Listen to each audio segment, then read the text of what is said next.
How can I get my offer accepted? I've been offering 3, 5, 10 times, but no luck.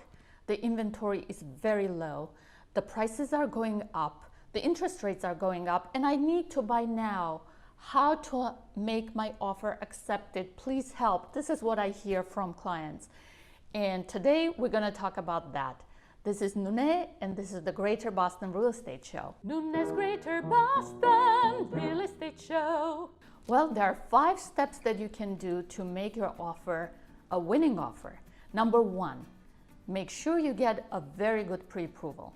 And by that I mean not just calling a lender and saying, oh, can you just put together a letter saying that I can afford that, this is my income, and this is what I own, and it's done in an hour. That's not what I mean. A really solid pre-approval is when you supply the lender with everything that they need. That means W-2s, that might be 1099s or tax returns or whatever they ask you for. It's very detailed. Any alimony checks that you send out or any student debts that you have, all that has to be in the process, and they will give you a number that will be a very solid number, and that gives the home seller assurance that most likely the mortgage, the loan will go through. And that's what you need to do. Step number 2, offer the right amount.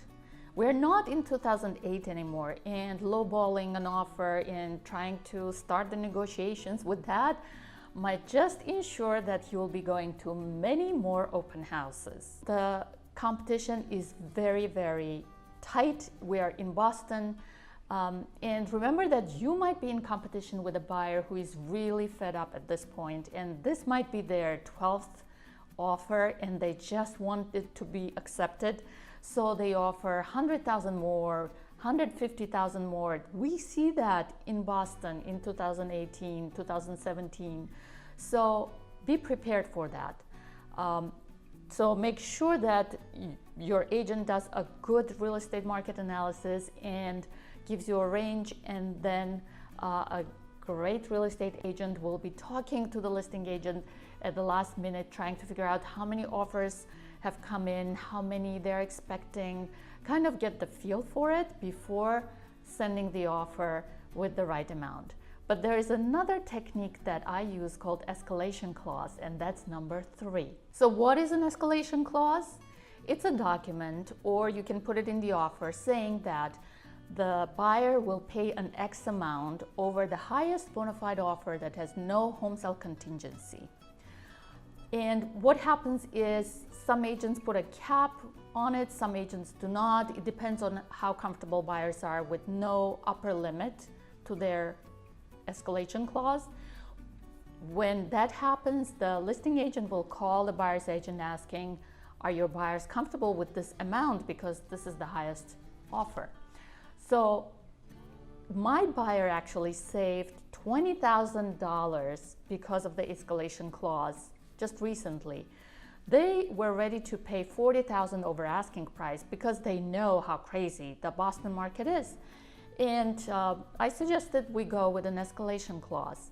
Because of that, it turned out the highest offer was not that high overall, and we got $20,000 discount for that house. They were very happy. So it also works when the buyers are desperate and they are in love with the house and they have the budget for it, but don't want to go crazy over, maybe making an offer for $200, $300 over the asking price. By putting that escalation clause, they are making sure that they will win the offer and get it for probably less than what they expected to pay. Number 4, limit the contingencies on your offer. So the more contingencies you have on your offer, or you have to do a home inspection, you need a mortgage, you need to sell your house in order to buy, you need to do whatever, it makes your offer less attractive to the seller. Especially the home sale contingency. Let's say they're thinking, oh my goodness, if something goes wrong with the sale of their house, maybe the buyer of their house loses their job, it's going to affect the sale of my house. So if I have a choice of 3 offers on my house, I will not even look at the offer that has home sale contingency. Inspection, we don't recommend that you waive the inspection, because after you buy the house, maybe something turns out that can be a major problem. But we have to say the reality of today is a lot of people waive the home inspection just to be able to get the house. And I have a separate video about that. So make sure you look through and find that video. Also, when you decide what to do first, to sell first or to buy first, how to make it so that you don't have the home sale contingency on your offer, I have a video about that too coming up. So make sure you limit your contingencies to make the offer as attractive as possible. Also, make sure your real estate agent finds out dates, like what is the preferred date for closing for the seller, so that if you can accommodate that date, your offer will be more attractive. There is so much more that you can do besides offering the highest amount. If you can offer other things that will be attractive to the seller, you might get the house with less amount of money. And number 5 is write a personal letter that goes with the offer. And there you can tell the seller how much you love the house, how you imagine living in the house, how you're going to enjoy the house. Don't be afraid to flatter. And my next video is just about that in more detail, how to write a letter to appeal to the seller to want to sell to you. Please like this video, share it with your friends, write comments below if you ever wrote a really nice offer that got accepted, or you got rejected, or you are writing your 10th offer and still getting rejected. I would love to hear from you.